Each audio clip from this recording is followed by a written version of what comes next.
Continuing our search, we've made it to our third base, known by the locals as the Twin IKEAS. With its impressive 400-meter square footage per floor, and lots of potential for expansion upwards, this base will have all the room you're going to need. This is a 6-story, 1-bed, 1-bath, and with a basement. First thing you'll notice is the 16 train stations, each with 3 freight platforms each.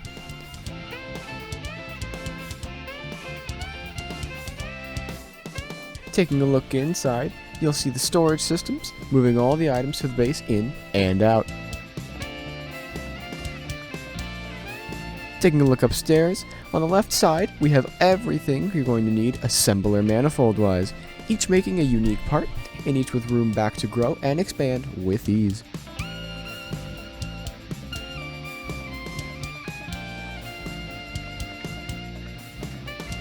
Moving on to the other half, we have all the big machine manifolds, exclusively manufacturers for now, but with the intention of including blenders, particle accelerators, and much more. All manifolds are granted ease of expansion, so don't even worry about this side either. With the essential parts being made right next to home, and more complex being imported by a map-wide train network, you're sure to find everything you need in this base. Hey guys, welcome to Satisfactory. If you couldn't tell, you're joining at a bit of a middle point here. But don't worry, you only missed like 100 hours of work or something. That's fine. I mean, if we're keeping it real, most of it was pretty frickin' boring. So I'm really saving you some time here if you think about it.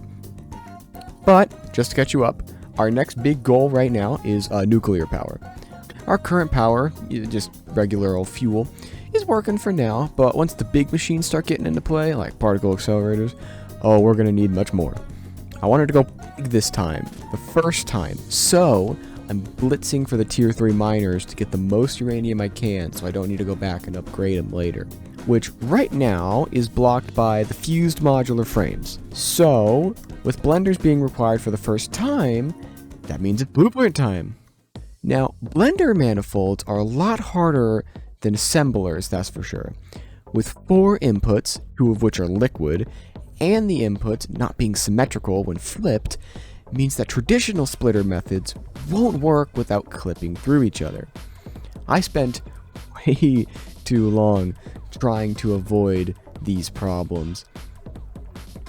It took me a solid 30 minutes to finally land on a design that could maybe work. Here's what I found. By suspending the splitters in the air and using my trusty conveyor lifts to connect the belts, that left a whole wash of room underneath to do all the pipe work.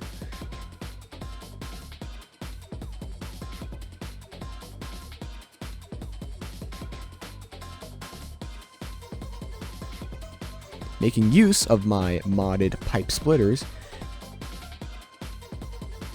and sadly realizing that clipping was inevitable, I came up with a pretty compact and fully operational blender manifold. I saw this splitter near the middle and thought it would be perfect for a power connection. Sadly, the game wouldn't just let me place them how I wanted. Why would it?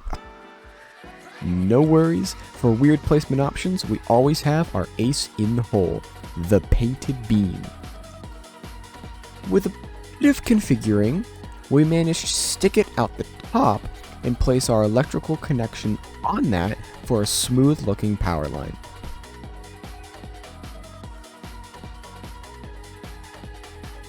Making the output took a bit longer than I wanted, but not too hard. Making a forward manifold and a backward one in case the output ever needed to be one way or the other. Realizing I had spent 45 minutes on a blueprint took a while to process when it had only felt like 10, but the deed was done, and I would never have to build a normal blender ever again. I guess that's the whole point of blueprints, isn't it? Now for the easy part, putting it to use. With just a few quick connections from storage to the new manifold system,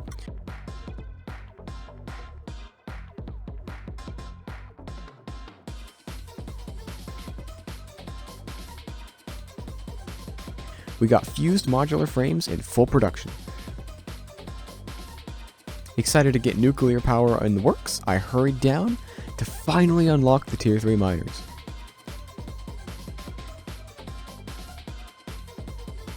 Now, while they were finally unlocked, I seemingly forgot a very important part in making these. It had been a while since my last playthrough, so totally understand. But I totally forgot about turbo motors. Making all but 3 of the parts already for turbo motors, it was only a matter of getting the cooling systems into production. So, without a dilly nor a dally, we were off to the races with the production of heat sinks. Requiring a new level on the assembler side of my base, they were pretty easy to set up, requiring 2 parts, and I was very confident I had plenty to spare for both.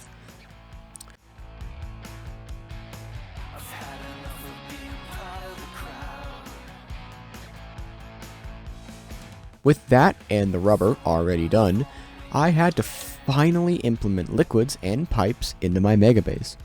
With nitrogen being produced by a nearby nitrogen node and trained into storage, all I had to do was connect the long pipe up to the blender system. Attempting to make it look as straight and neat as possible, given the circumstances, I'd say I did a pretty good job lining it up with the other nitrogen pipe. Water was even easier, just making a quick trip to a nearby lake, dropping in some water pumps, and belting it straight to the manifold, skipping storage altogether, given the lack of a train delivering it, so I didn't need a buffer. As tempted as I was to use the modded water pumps that worked on land, I felt like that was cheating, and wanted to keep this as vanilla as possible, while only having the mods be for quality of life. Quality of life. A few connections later, cooling systems were on the menu. With all the parts for our turbo motors now being made, I gave the part overview a quick glance, and quickly realized I wasn't making enough for even a 4 manufacturer manifold. Given that's how many my blueprints were making automatically, that's usually what I aimed for as the minimum. Now, the beauty of the manifold system I have in place is that if I ever need more of a specific part, I can simply blueprint another manifold in line, connect everything up, and bada boom, more parts, as the input, the output, and everything else are already connected up to the universal storage system. So, making more cooling systems and radio control units would not be an issue. Radio control units, however, do need computers to be made, and my computer manifold system was already full. Not feeling like doing the rather simple job of making a new line, I actually took a break. But a few days later, and only like 10 minutes of work in total, including me staring into space for a while, a new computer line was made, making the required amount of computers for everything in my factory. For now. After an expansion to all things turbo motors, the easy part of belting up to everything from storage was all that was left. Now, these modded conveyor belt wall connections that stuck out further than the regular ones came in very handy, as I was able to not only stack the belts on top of each other, but also dart around this pretty awkward conveyor lift, avoiding any unnecessary clipping. Another quick connection to storage, and we are done with the easiest part of the nuclear project. The mass expansion to my base was just to get the Tier 3 motors so I could start on nuclear. But I suppose I'm going to need all these parts eventually, so I'm sure future me will thank me. Just as I was about to sign off though, I also found that I had somehow forgot to hook up the output of not 1, but 2 manifolds. Glad I caught that when I did, however, as I still had plenty of left in my storage as a buffer. But if I didn't catch it, later down the line, I would have very quickly ran out of materials. So, good on me.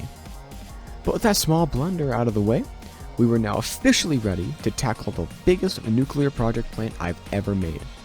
Moving forward, I have every intention and goal to use 100% of the uranium nodes on the map.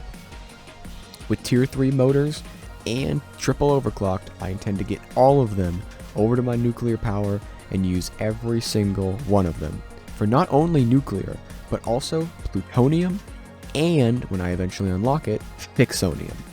Yeah, quite the project, huh? But hey, you know what they say, go big or go home, right? And, well, I'm going big and I'm home, so I don't know what that's going to do for us in the future. But all of that, the nuclear and the nuclear plutonium and the fixonium, that's a future project. So, I'll see you in the future. Au revoir.